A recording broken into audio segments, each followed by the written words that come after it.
കേരള മനസാക്ഷിയെ ഞെട്ടിച്ച സംഭവമായിരുന്നു ദുബായിൽ വിദേശത്ത് പോയ ഒരു വിവാഹം കഴിച്ചു പോയ ഒരു യുവതി, മലയാളിയായ ഒരു യുവതി ആത്മഹത്യ ചെയ്യേണ്ട ഒരു സാഹചര്യം ഉണ്ടാകുന്നത്.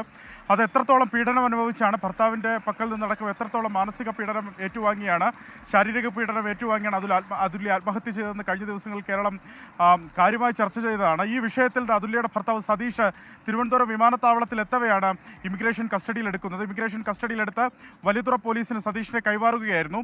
സതീഷ് എത്തിയാൽ, അതായത് രാജ്യത്തേക്ക് തിരിച്ചെത്തിയാൽ സതീഷിനെ ഏത് വിമാനത്താവളത്തിലാണെങ്കിലും പിടികൂടണം, കസ്റ്റഡിയിൽ എടുക്കണമെന്ന നിർദ്ദേശം ഇമിഗ്രേഷൻ ഉണ്ടായിരുന്നു. ആ നിർദ്ദേശം ഇമിഗ്രേഷൻ പാലിക്കുകയായിരുന്നു. അതിൽ പ്രകാരം വലിയതുറ പോലീസിനെ ഈ വിവരം ഇമിഗ്രേഷൻ ഉദ്യോഗസ്ഥർ അറിയിക്കുകയും ചെയ്തിട്ടുണ്ട്. വലിയതുറ പോലീസിന് സതീഷിനെ കൈമാറുകയും ചെയ്തിട്ടുണ്ട്. ക്രൈംബ്രാഞ്ചാണ് നിലവിൽ ഈ കേസ് അന്വേഷിക്കുന്നത്, ഇതുമായി ബന്ധപ്പെട്ട കേസ് അന്വേഷിക്കുന്നത്.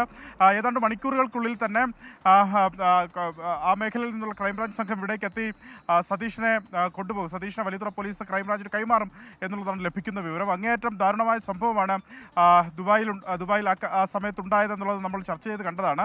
ഇതിലേറ്റവും പ്രധാനപ്പെട്ട കാര്യം, ഒരു 17 വയസ്സ് മാത്രം പ്രായമുണ്ടായിരുന്ന ഒരു കുട്ടി അങ്ങോട്ട് പ്രപ്പോസ് ചെയ്താണ് സതീഷ് വിവാഹം കഴിക്കുന്നത്. വിവാഹം കഴിച്ച് ദുബായിലേക്ക് പോകുന്നു, വിദേശത്തേക്ക് പോകുന്നു. വിദേശത്തേക്ക് പോയതിനു ശേഷം മദ്യപാനിയായ സതീഷ് ഭാര്യ അതുല്യയെ കയ്യേറ്റം ചെയ്യുന്നത്, ആക്രമിക്കുന്നത്, മാനസിക പീഡനം, ശാരീരിക പീഡനം അടക്കം ഏൽപ്പിക്കുന്നതൊക്കെ ഈ ഘട്ടത്തിൽ പുറത്തു വന്നതാണ്. അതായത് അതുല്യയുടെ ആത്മഹത്യക്ക് പിന്നാലെ പുറത്തു വന്നതാണ്. അതിൻ്റെ ദൃശ്യങ്ങളെല്ലാം പുറത്തു വന്നതാണ്.